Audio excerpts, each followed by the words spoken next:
In 1906, a 3-year-old child sat inside a cold, dark, Ottoman prison cell in Mosul. He hadn't committed a crime. His only sin was the family name he carried. His name was Mustafa Barzani.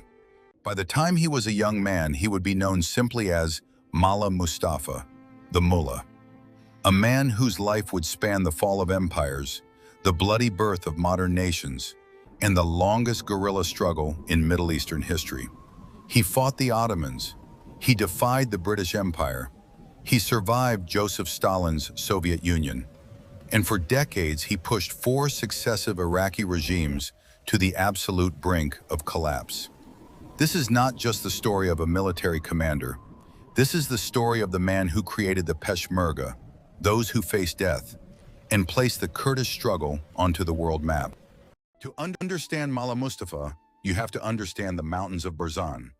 Born in 1903 into a prominent spiritual and tribal family, Barzani's early life was forged in fire. Following World War I, the Sykes-Picot Agreement and the Treaty of Lausanne drew artificial borders across the Middle East. The Kurds, a distinct culture of tens of millions, were left without a state, divided artificially between Iraq, Iran, Turkey, and Syria. When the British established the Kingdom of Iraq under a mandate, they sought to control the northern mountain tribes with aerial bombardments. By 1932, a young Mullah Mustafa was already commanding Barzani forces against British-backed Iraqi campaigns. When the British forces pushed his clan into submission, Barzani was exiled. For nearly a decade, the Iraqi authorities kept him under strict surveillance in Sulaymaniyah. They thought isolation would break his spirit. They were wrong.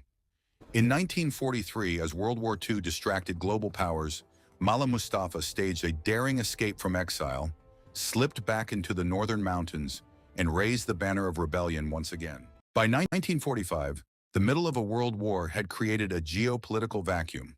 Crossing into northwestern Iran, Mullah Mustafa joined forces with Qazi Muhammad to establish the short-lived Republic of Mahabad, the first modern independent Kurdish republic.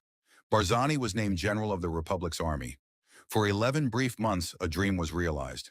But as World War II ended, geopolitical tides shifted. Soviet troops withdrew, and the Iranian army moved in to crush the young republic. With Mahabad falling, Qazi Muhammad chose to stay and face execution. Barzani refused to surrender. What followed became legendary in military history: the Long March to the Soviet Union. In July 1958, a violent military coup overthrew the Iraqi monarchy. General Abdul Karim Qasim took power in Baghdad.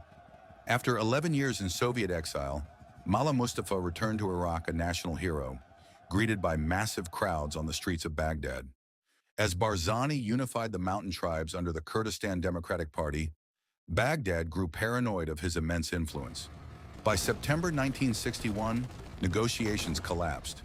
Mullah Mustafa retreated to his mountain fortress and launched the first Iraqi-Kurdish war.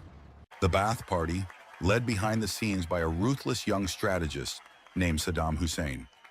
Realizing they could not defeat Barzani militarily, the Ba'athists signed the March 11th Autonomy Agreement in 1970. They refused to include the oil-rich city of Kirkuk in the autonomous zone.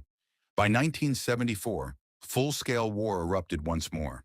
But in geopolitics, promises are fragile. In March 1975, at a summit in Algiers, Saddam Hussein made a sudden, shocking concession to the Shah of Iran over territorial rights in the Shatt al-Arab waterway. In exchange, the Shah agreed to instantly seal the border and cut off all aid to the Kurds. Overnight, U.S. and Iranian support vanished. Trapped between a heavily armed Iraqi army and a sealed border, the revolution collapsed. Heartbroken by the betrayal, an aging and ill Mullah Mustafa, he spent his final years in exile, eventually traveling to the United States for cancer treatment. On March 1, 1979, General Mustafa Barzani passed away in Washington,